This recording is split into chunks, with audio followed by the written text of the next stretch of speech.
इस शहर को ये हुआ क्या, कहीं राख है तो कहीं धुआं धुआं। फरवरी 1, 2023 फाइनेंस मिनिस्टर ने सिगरेट्स पे टैक्स की बढ़ोतरी की घोषणा कर दी। National Calamity Contingent Duty on specified cigarettes. This is proposed to be revised upwards by about 16%. और नतीजा ITC जो कि भारत के सबसे बड़े सिगरेट मैन्युफैक्चरर है, उसके share price all time high हो गई। आज का वीडियो बहुत इंपॉर्टेंट है। इस वीडियो में हमने 3 चीजें डिस्कस की हैं। पहला, भारत में तंबाकू की हिस्ट्री क्या है। दूसरा, भारत में सिगरेट्स पे टैक्स इंक्रीज कर देने से इसके ग्राउंड इफेक्ट्स कितने होंगे।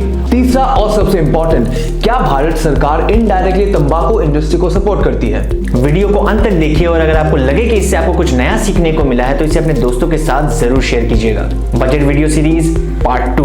भारत में तंबाकू का कल्टीवेशन पोर्टुगीज द्वारा 1608 में गुजरात के कायरा और मेहसाना डिस्ट्रिक्ट में शुरू किया गया था। 1930 के आने तक भारत में तंबाकू की प्रोडक्शन इतनी बढ़ गई कि दुनिया भर में भारत को पॉइंट आउट किया जाने लगा।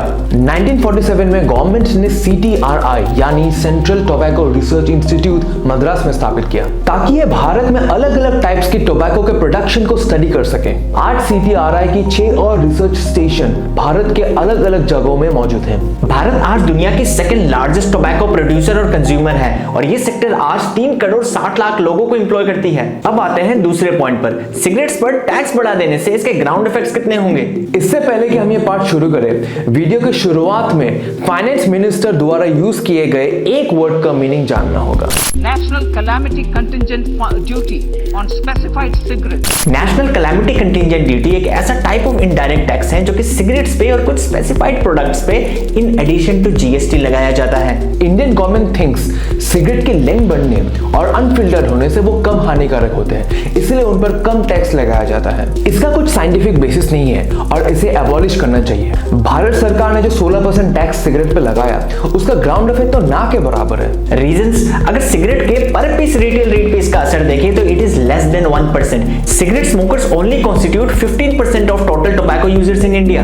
हमें यहाँ इकोनॉमिक्स का एक कॉन्सेप्ट जानना होगा, price elasticity of demand. Example के साथ समझते हैं। मान लीजिए आप कैडबरी डेयरी मिल्क की 10 रुपए वाली चॉकलेट महीने में 5 कंज्यूम करते हैं और सडनली कल कैडबरी ये डिसाइड करती है कि 10 रुपए वाली चॉकलेट अब 15 रुपए में हो जाएगी, तो आपका कंजम्पशन जो है 5 से 3 या 2 में आ जाता है। इसी change in consumption with the increase in price को प्राइस इलास्टिसिटी इन डिमांड कहते हैं। लेकिन सिगरेट्स पे प्राइस इलास्टिसिटी का कोई असर नहीं पड़ता।